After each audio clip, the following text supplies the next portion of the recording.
Shalom Bapak Ibu, kita bersyukur boleh kembali datang beribadah, berdoa, memuliakan Tuhan dan saatnya bagi kita belajar sama-sama firman Tuhan. Nah mari bersama-sama kita akan merenungkan dengan satu topik, murka Tuhan terhadap Usa. Judulnya kok rasanya menakutkan gitu ya. Kenapa? Karena bicara murka Tuhan begitu. Nah saudara, kita akan melihat bersama-sama dari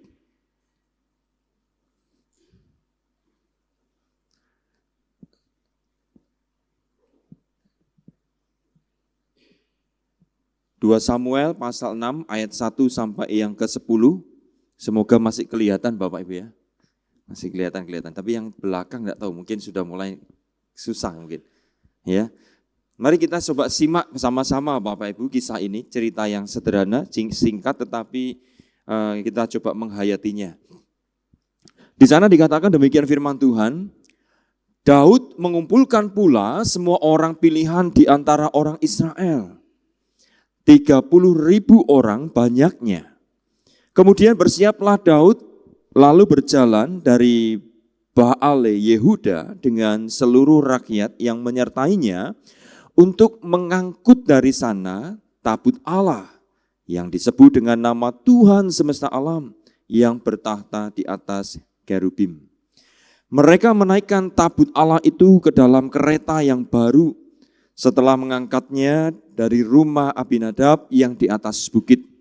Lalu Usa dan Ahio, anak-anak Abinadab, mengantarkan kereta itu. Usa berjalan di samping tabut itu, sedangkan Ahio berjalan di depan tabut itu. Daud dan seluruh kaum Israel menari-nari di hadapan Tuhan dengan sekuat tenaga, diiringi nyanyian, kecapi, gambus, rebana, kelentung, dan ceracap. Ketika mereka sampai ke tempat pengirikan Nahon, maka Usa mengulurkan tangannya kepada tabut itu, lalu memegangnya, karena lembu-lembu itu tergelincir. Maka bangkitlah murka Tuhan terhadap Usa, lalu Allah membunuh dia di sana karena keteledorannya itu. Ia mati di sana dekat tabut Allah itu. Daud menjadi marah, karena Tuhan telah menyambar Usa demikian hebatnya. Maka tempat itu disebut orang Peres Usa sampai sekarang. Pada waktu itu Daud menjadi takut kepada Tuhan. Lalu katanya, bagaimana tabut Tuhan itu dapat sampai kepadaku? Sebab itu Daud tidak mau memindahkan tabut Tuhan itu ke tempatnya, ke kota Daud. Tetapi Daud menyimpang dan membawanya ke rumah Obed Edom, orang Gad itu. Nah Bapak Ibu yang dikasih Tuhan, saya ingin menunjukkan sebuah gambar bagi kita. Pernah lihat gambar ini Bapak Ibu? Yang tidak sering ke pantai ya mungkin jarang lihat ya. Kalau yang pergi ke mall mungkin lihatnya lain gambarnya pastinya. Nah Bapak Ibu, ketika kita melihat warning ini ya, peringatan ini bahwa di satu pantai begitu kemudian ada hiunya. Nah biasanya kemudian ada kemungkinan itu hiu itu ganas misalkan. Maka kemudian ada peraturan atau peringatan yang diberikan Bapak Ibu. Jadi kalau kemudian orang mau berenang di pantai itu, nah di sana ditulis ya resiko tanggung sendiri, kira-kira begitu Bapak Ibu. Nah pertanyaannya adalah apa yang akan kita lakukan, Anda lakukan jika melihat tanda peringatan ini Bapak Ibu. Misalnya orang yang suka pantai gitu ya, lalu kepengennya berenang di pantai, tapi ternyata pantai itu di pantai itu ada peringatan seperti ini. Saya yakin Bapak Ibu harusnya kita enggak lakukan ya, enggak berenang di pantai. Tetapi ada orang itu yang nekat loh Bapak Ibu. Siapa tahu cari sensasinya. Digigit hiu itu rasa kayak apa misalkan ya. Atau mungkin dikejar hiu bagaimana dia bisa melepaskan diri. Kadang orang itu kan suka gitu-gitu Bapak Ibu ya. Menguji adrenalin, menantang diri. Bisa enggak lepas dari hiu? Nanti seandainya ada hiu bagaimana dia bisa dan sebagainya. Tetapi yang terjadi seringkali orangnya tergigit hiu Bapak Ibu ya. Bahkan kadang juga sampai bisa mati. Nah Bapak Ibu, kalau kita perhatikan kondisi-kondisi seperti ini, memang kehidupan kita ini harusnya adalah kehidupan, kalau kita perhatiin di sekitar kita, apapun itu Bapak Ibu selalu ada yang namanya regulation atau peraturan. Peraturan, pepatah orang berkata gini, peraturan itu ada untuk dilanggar gitu. Oh, umumnya gitu ya. Oh, jauh otomatis ya ternyata ya. Nah Bapak Ibu yang dikasih Tuhan, itulah kecenderungan manusia memang. Tidak mau aturan ya, jadi istilahnya tidak mau sesuatu yang mengatur hidupnya. Kalau bisa freedom kira-kira begitu ya.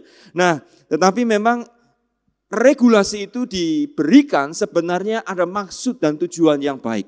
Regulasi itu selalu diberikan untuk mengatur, melindungi, menata dan sebagainya. Tetapi manusia seringkali tidak mau memperhatikan regulasi karena merasa rasanya kok kayak apa begitu ya dan sebagainya. Nah Bapak Ibu, Tuhan yang juga memberikan regulasi kepada kita. Dan regulasi itu dimulai ketika Tuhan menciptakan Adam dan Hawa. Jangan makan buah yang di tengah-tengah. Selain buah pohon itu Bapak Ibu, berarti lainnya kan boleh dimakan tuh gitu kira-kira ya. Tapi ya namanya godaan, cobaan itu selalu ada Bapak Ibu ya. Kadang-kadang kita ini memikirkan sesuatu yang inovasi. Kita ini memikirkan sesuatu yang out of the box begitulah kira-kira. Apalagi kalau kita dengar kalimat begitu ya, kita kan enggak kepengen dibatasi. Kalau bisa itu rintangan itu sesuatu yang barrier itu dilewati. Gitu. Supaya apa? Supaya bisa ini dan itu dan sebagainya. Nah Bapak Ibu, sebenarnya ketika Tuhan itu memberikan regulative principle, Bapak Ibu ya, aturan-aturan prinsip kehidupan dan sebagainya, itu tujuan batasan, peringatan, aturan diberikan Tuhan kepada umat Tuhan itu agar mereka tidak melanggar kekudusan, kehormatan, dan keagungan Tuhan. Bapak Ibu, kita harus selalu ingat kepada siapa kita sedang berhadapan. Ketika kita hidup di tengah dunia ini, mata kita, kehidupan kita ini memandang apa yang kelihatan. Tetapi di balik segala apa yang kita lihat di semesta ini, kita harus selalu ingat bahwa kehidupan kita ini bukan soal kita. Tetapi kehidupan kita ini berurusan dengan Tuhan. Nah sayangnya kalau kita sehat, kalau kita kuat, kalau kita apa-apa biasanya lupa. Nanti ketika kita mendekati yang namanya itu waktu-waktu terminal begitu ya, baru ingat Tuhan, kesannya begitu ya. Jadi lupa Bapak Ibu ya, kehidupan ini sesungguhnya kehidupan yang coram Deo. Kita ini di hadapan Tuhan, kita ini berdiri di hadapan Tuhan dan apapun yang kita kerjakan Bapak Ibu sesungguhnya dilihat Tuhan, berhubungan dengan Tuhan dan sebagainya. Tetapi manusia seringkali karena memang bagaimana berinteraksi, bagaimana kemudian mengambil keputusan, bersikap dipengaruhi oleh panca indera yang bisa dirasakan, sedangkan Tuhan kan tidak bisa dirasa Bapak Ibu. Itulah sebabnya kita ini diberi iman kepada Tuhan. Supaya apa? Belajar, percaya. Walaupun kita kadang nggak melihat Dia. Yang terjadi dalam hidup kita ini rasanya kok kayak begini menurut pertimbangan panca indera kita, pikiran kita yang terbatas ini. Nah Bapak Ibu, tetapi sekali lagi Tuhan itu menolong kita. Di dalam keterbatasan itulah Tuhan itu memberi kita barrier-barrier supaya kita memiliki relasi dengan Dia.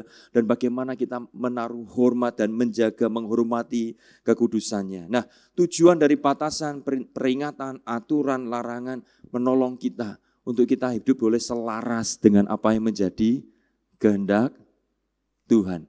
Hal ini tuh wajar loh Bapak Ibu. Kalau nggak percaya, kita tuh meraktekkan hal ini di rumah. Kalau anak kita begini-begini, kita ngomong begini, jangan begitu ya, nanti. Nah Bapak Ibu, ini tuh sebetulnya hal yang lumrah. Tapi ketika berurusan dengan Tuhan, kadang kita ini nggak mikirin itu ya. Yang jasmania itu sebetulnya gitu-gitu wajar Bapak Ibu ya. Nah mari kita lihat kisah dari kisah Usa bin Abinadab ini Bapak Ibu. Nah Bapak Ibu kalau kita kembali ke bacaan firman Tuhan yang kita tadi hayati, kita baca dari Samuel tadi Bapak Ibu, kitab Samuel.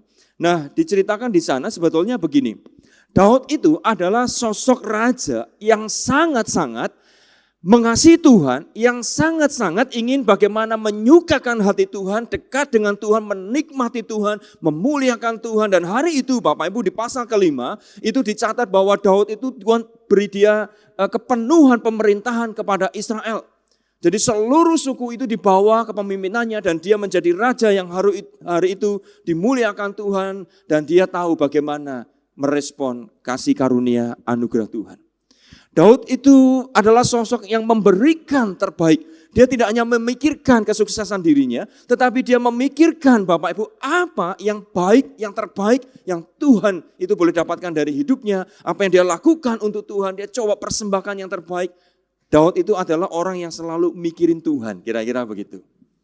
Nah, ketika dia sukses jadi raja atas seluruh Israel, dia diberi kemenangan oleh Tuhan.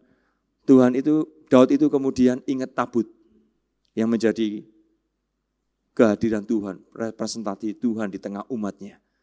Dan apa yang dilakukan Daud kemudian, nah Bapak Ibu, di bagian yang kita baca tadi, kitab yang kita baca tadi, di sana dikatakan begini Bapak Ibu ya, Daud mengumpulkan pula semua orang pilihan, bukan orang ecek-ecek nih Bapak Ibu ya, pilihan di antara orang Israel 30.000 orang banyaknya.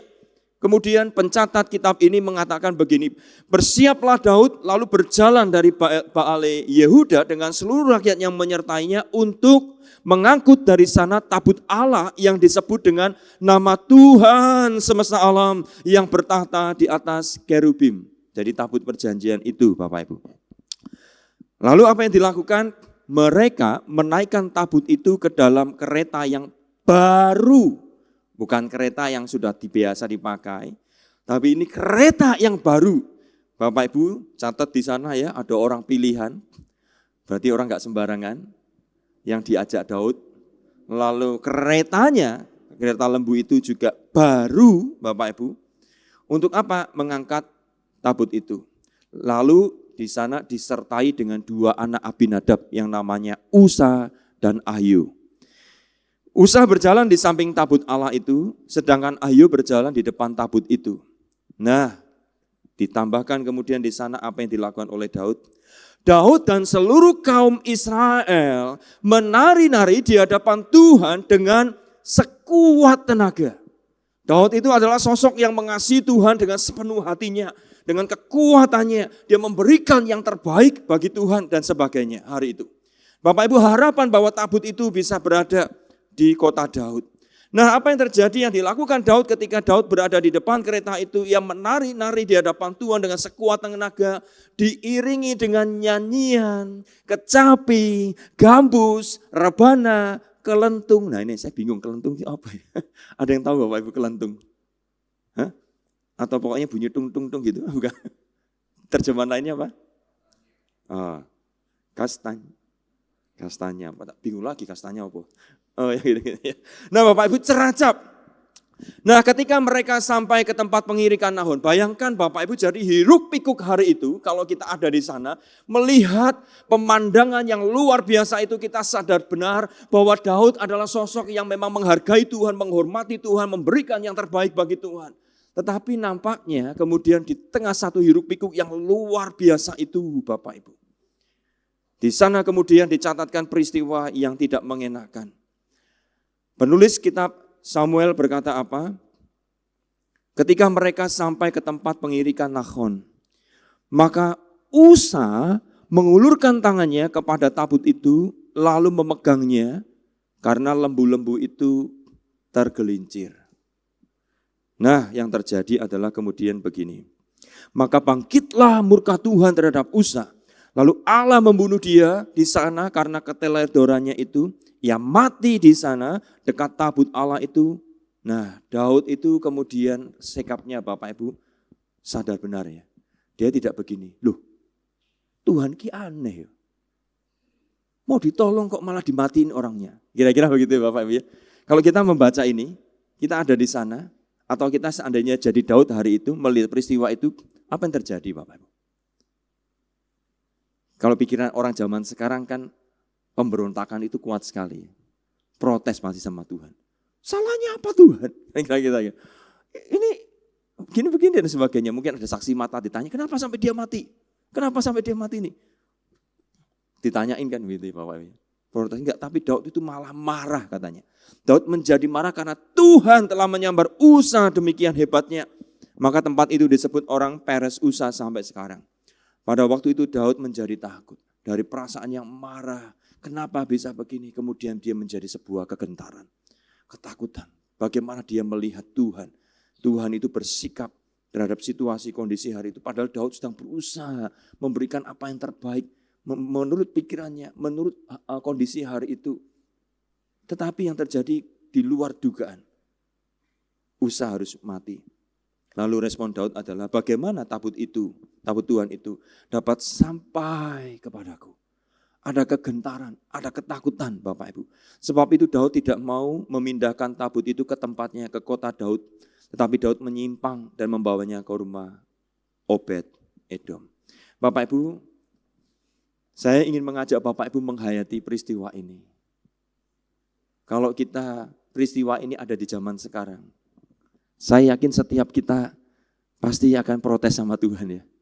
Benar nggak Bapak Ibu ya? Sedangkan kita aja kadang melihat sesuatu begitu yang rasanya kok kayak apa. Langsung kita marah sama Tuhan. Daud hari itu bukan marah sama Tuhan Bapak Ibu. Dia marah, kenapa ini bisa terjadi? Bagaimana ini bisa terjadi? Padahal semua sudah dipersiapkan dengan baik Bapak Ibu. Dari dia pilih orang, dia buat kereta yang baru. Bagaimana Daud dengan sekuat tenaga memuji Tuhan, memuliakan Tuhan, ingin menyukakan dan ingin memperkenankan hati Tuhan. Tetapi ada satu peristiwa yang hari itu kemudian tidak mengenakan. Dan dari peristiwa itu kemudian Daud belajar. Kalau nanti kita baca kisah selanjutnya bagaimana tabut ini kemudian dibawa ke kota Daud. Nah Bapak Ibu, ketika kita merenungkan hal ini Bapak Ibu, yang pertama kita boleh dapati itu begini.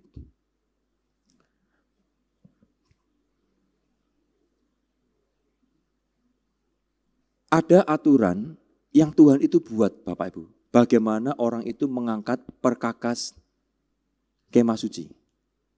Di zaman Musa. Tuhan itu sudah memberikan aturan-aturan. Yang pertama Bapak Ibu.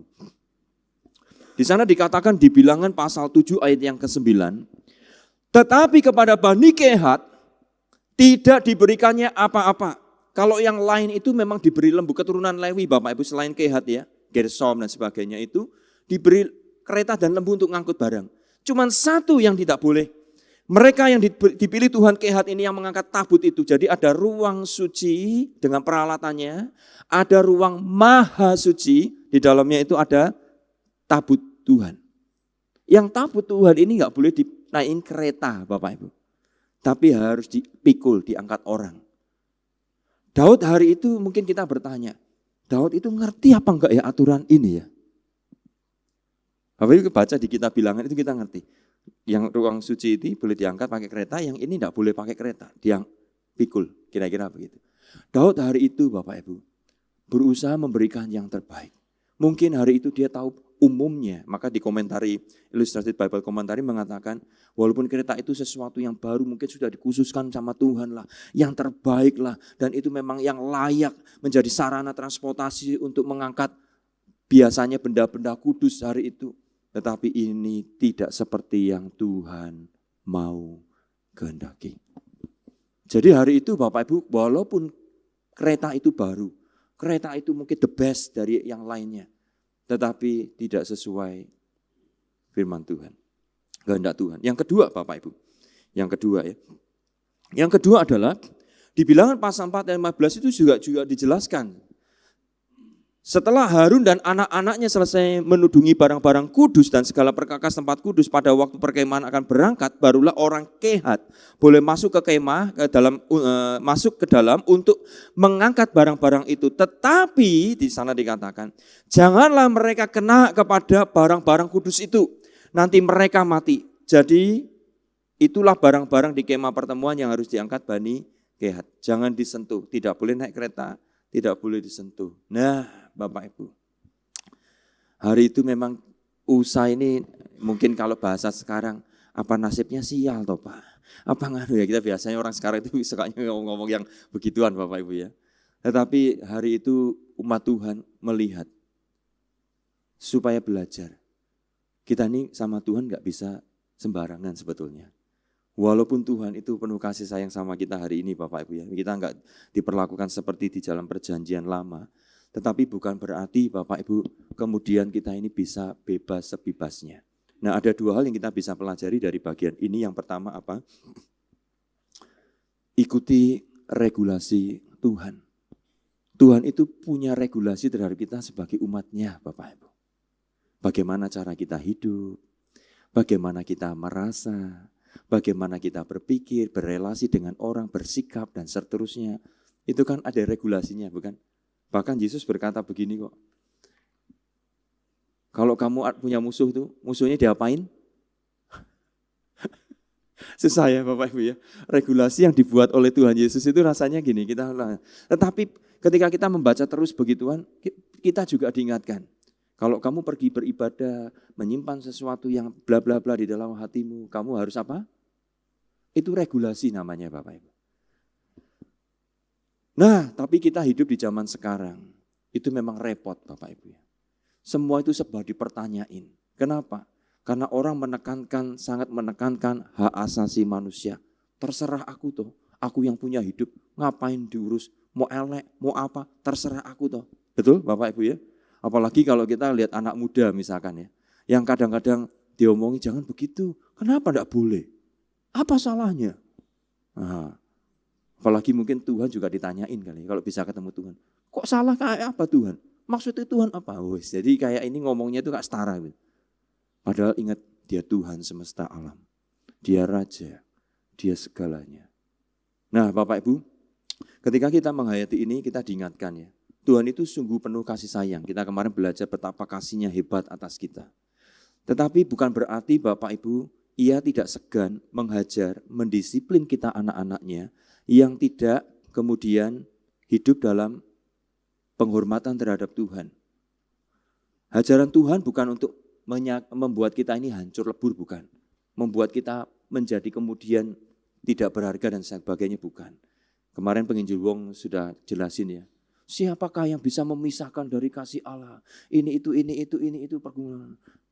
Tuhan itu mengasihi kita. Tapi kekudusan Tuhan tidak bisa kompromi dengan dosa. Masalahnya begitu Bapak Ibu. Nah itulah sebabnya ketika kita hidup tidak seturut dengan regulasi, itu menjadi masalah. Nah makanya hidup kita diingatkan Paulus juga ya. Kamu yang sudah dalam hidup terang, serahkan anggota-anggota tubuhmu sebagai senjata-senjata terang. Nah itu regulasi Bapak Ibu sebetulnya ya. Jadi kita diharapkan untuk ayo mengikuti. Kenapa? Karena kita ini sudah menjadi anak Bapa. Kita punya Allah yang kudus. Regulasi itu dibentuk menolong kita bagaimana kita hidup sebagai umatnya. Apalagi di zaman sekarang Bapak Ibu. Gak gampang ya. Anak-anak generasi muda yang hidup zaman sekarang ini kadang-kadang banyak mempertanyakan hal-hal yang kayak apa begitu. Misalkan, kenapa aku enggak boleh menikah sama Bambang kalau namanya Joko Bapak Ibu ya. Loh bener loh Bapak Ibu, sampai ada orang itu begini marah sama anaknya. Papi, dia ngomong sama anaknya ngomong sama papanya, "Papi, aku ini sudah 17 tahun Papi. Masa aku ini enggak boleh merayakan ulang tahun lalu berdandan," katanya begitu. Kan sudah sweet 17, betul enggak Bapak Ibu? Kalau sweet 17 ulang tahun boleh berdandan enggak Bapak Ibu? Dia ngomong, Papi, aku tak panggil teman-temanku, aku mau pesta dan aku mau berdandan bersolek. Supaya kelihatan cantik. Papinya bilang ini, jangan, enggak bisa. Jangan begitulah, katanya begitu. Lu kenapa enggak boleh? Bapak Ibu tahu? Dipanggilah nama anaknya. Bambang, bukan Pak Bambang ini ya. Maksudnya Joko, itu Bambang kok Bambang ya. Joko. Jadi yang mau bersolek siapa? Joko. Laki-laki mau bersolek, mau apa, dandan seperti itu, mau menunjukkan diri. Loh Bapak Ibu, sekarang ini kadang-kadang begitu. Ya, orang itu kadang-kadang aneh. Dan kadang-kadang ya termasuk dengan cara banyak hal. Orang itu kadang itu istilahnya mendekonstruksi Bapak Ibu. Jadi ya orang itu kemudian mempertanyakan dan kepingin memberikan nilai yang baru yang menurut dia. Nah itulah sebabnya hari ini Bapak Ibu saya ini mengajak kita karena Tuhan itu punya regulasi. Mari pelajari regulasi yang Tuhan beri bagi kita. karena kita umatnya. Termasuk di dalam melayani, beribadah, dan sebagainya. Ya. Yang berikutnya, yang kedua, yang terakhir Bapak Ibu. Yang kedua adalah, tujuan semua itu adalah supaya kita sadar siapa Tuhan Allah kita. Bapak Ibu, Tuhan sungguh penuh kasih sayang, bahkan kasih-Nya hebat atas kita. Tetapi bukan berarti Ia membuat kita bebas untuk menghargai kekudusan-Nya. Tidak menghargai kekudusan-Nya. Tuhan itu kasih-Nya hebat atas kita. Ketika kita masih berdosa, ketika kita memberontak sama Dia, ketika kita membelakangi Dia, ketika kita tidak mau tahu tentang Dia, Tuhan itu tetap sayang mengasihi kita. Mengasihi umatnya, pilihannya sampai Dia datang ke dunia, berkorban bagi kita. Maka kemarin penginjil Wong berkata apa? Tidak ada satupun yang bisa memisahkan kita. Kok penginjil Wong ya? Kita Roma begitu ya. Kalau nanti salah dipikir punya penginjil Wong ya. Jadi kitab Roma mengatakan, Bapak Ibu, siapakah yang bisa memisahkan kita dari kasih Allah di dalam Kristus? Gak ada. Kenapa? Karena kita betul-betul dicintai. Bapa begitu merelakan Sang Kristus, Sang Putra itu mati bagi kita ketika kita masih berdosa. Dia menerima kita apa adanya, Bapak Ibu. Tetapi kemudian setelah kita menjadi anaknya, Tuhan itu tidak menghendaki kita kemudian sakarepe dhewe, apa adanya. Tidak mau menghargai Dia, menghormati Dia, enggak Bapak Ibu. Makanya kita diingatkan, walaupun kita ini di dalam Kristus diperkenan, bukan karena kita. Di dalam Kristus kita dilayakkan. Di dalam Kristus kita mendapatkan itu. Petrus tetap mengingatkan kita, hendaklah kamu kudus karena Tuhan Allah kita apa? Kudus. Kudus itu berarti kita punya perilaku tertentu. Kudus itu dikhususkan Bapak Ibu. Bukan hanya bicara pure, tanpa cacat celah, bukan. Kalau itu kita kadang diskualifikasi. Tetapi kita ini diajak untuk menyerahkan hidup bagi Dia, memuliakan Dia, menghormati Dia. Nah Bapak Ibu, makanya kita perlu waspada sih. Karena kenapa di tengah tantangan zaman ini Bapak Ibu ya, kadang-kadang kita ini lupa tentang kekudusan Tuhan. Ketika beribadah misalkan begitu ya. Orang itu kadang bisa sikapnya lain. Ketemu Tuhan itu kayaknya gimana begitu ya. Lalu ketika melayani Tuhan, juga Tuhannya itu enggak tahu menghargai Tuhan itu kayak apa, kira-kira begitu. Bapak Ibu perlu waspada ya. Di tengah zaman ini, godaan, iming-iming dan sebagainya. Mungkin kita mungkin seperti Daud, sudah melakukan yang terbaik nih. Keretanya baru, sampai menari sekuat tenaga, memuji Tuhan, wah kesannya luar biasa. Tetapi kalau regulasi Tuhan kemudian dilanggar, tidak berkenan di hati Tuhan. Makanya kadang-kadang kita perlu introspeksi diri, self-critical Bapak Ibu. Apakah yang tak lakukan ini berkenan apa enggak? Apa yang tak lakukan ini berkenan? Tuhan mungkin enggak lakukan kita seperti Usa hari ini. Karena kita di dalam Kristus mendapat perkenanannya. Tetapi bukan berarti kita bebas tidak menghargai kekudusan Tuhan. Bapak Ibu, itulah sebabnya kadang-kadang di tengah ibadah, di tengah kita menjalani pelayanan, di tengah kita datang kepada Tuhan, hati kita di mana? Respon kita tentang kemuliaan Tuhan kayak apa? Bagaimana menghormati kekudusannya? Bagaimana regulasi itu harus dilakukan dan sebagainya? Ini menjadi tantangan. Kenapa? Karena hampir semua itu kemudian dipertanyakan. Tapi kita lihat dari apa yang terjadi ini Bapak Ibu. Kereta itu memang benar. Itu tidak salah Bapak Ibu. Perkara lain itu memang barang kudus dilakukan. Tapi ini tidak bisa. Berarti ada regulasi tertentu yang kita ini tidak boleh kompromi dengan itu.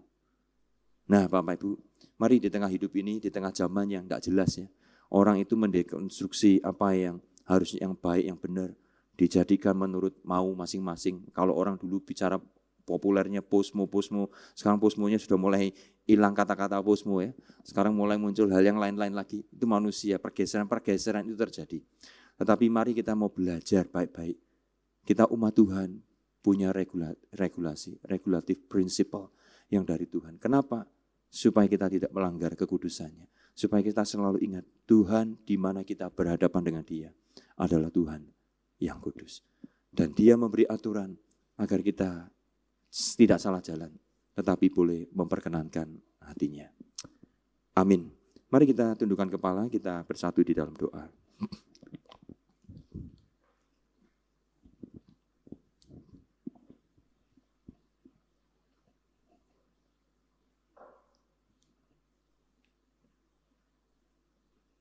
Biarlah firman-Mu tidak kami lupakan ya Tuhan. Firman-Mu yang menjadi suluh dan terang langkah hidup kami di tengah zaman yang penuh godaan. Zaman yang mencoba lepas dari kebenaran-Mu. Di belahan dunia dikenal dengan post-Christianity. Iman Kristen yang fundamental mulai ditinggalkan, dipertanyakan. Dan mereka menganggap diri baik. Bahkan kadangkala kami juga tergoda. Seolah-olah bahwa hidup ini tidak ada regulasinya. Ketika regulasi ada, kami mulai mempertanyakan. Karena kami ingin tidak dibatasi. Bagaimana kami mengekspresikan diri kami. Tetapi Engkau punya cara. Engkau punya aturan. Bukan karena Engkau membenci kami, menyulitkan kami. Tetapi Engkau Tuhan Allah yang kudus. Karena itu Tuhan, tolonglah kami. Beri kami hikmat tuntunan. Kiranya kami tidak hanya mengenal Engkau Tuhan yang kasih, yang hebat kasih-Nya, yang hadir bersama kami, yang berkuasa berdaulat. Tetapi kami juga menghargai Engkau Tuhan, karena Engkau kudus. Kami menyadari kelayakan kami bukan karena kami. Bukan karena perbuatan kami, sikap kami, tetapi karena Kristus. Meskipun demikian, firman-Mu mengingatkan kami. Untuk kami tetap menjaga hidup kami, menyerahkan anggota-anggota tubuh ini bagi senjata kebenaran. Untuk kami menghargai Tuhan, menghormati Tuhan, untuk kami hidup berkenan selaras dengan kehendak Tuhan. Karena itu beri kami hikmat pengertian ya Tuhan. Di tengah zaman yang ingin lepas dari regulasi itu. Ingin bebas, sebebas yang mereka mau. Tuhan tolong kami sebagai umat-Mu, kami tidak lupa firman-Mu. Karena firman-Mu menjadi regulasi bagaimana kami hidup sebagai orang-orang yang sudah ditebus. Engkau menerima kami apa adanya, tapi Engkau tidak menghendaki kami bertumbuh apa adanya. Bagaimana kami bersikap terhadap-Mu apa adanya. Dan kami tidak mau tahu tentang regulasi yang Engkau hendaki. Tuhan pimpin hati dan pikiran kami untuk kami sungguh mengasihi Engkau, menghormati Engkau sebagai Tuhan dan Raja semesta alam, Tuhan yang kudus dan mulia. Ajar kami gentar hati ya Tuhan, ketika kami gagal untuk kami menghormati kekudusan-Mu. Tuhan beri kami kepekaan untuk kami boleh menimbang banyak perkara, apa yang benar, yang kudus, yang berkenan di hati Tuhan. Berkati kami umat-Mu, tolong kami ya Tuhan. Kami menyerahkan kehidupan keluarga kami. Kami menyerahkan kehidupan kami secara pribadi. Bagaimana kami bertindak, bagaimana kami merespon, bagaimana kami melayani Engkau, bagaimana kami beribadah di tengah kehidupan ini. Tuhan ajar kami menjaga sikap kami, kehidupan kami boleh selaras dengan kehendak-Mu. Berkati kami umat-Mu ya Tuhan. Kami berdoa bersyukur di dalam nama Tuhan Yesus Kristus. Amin.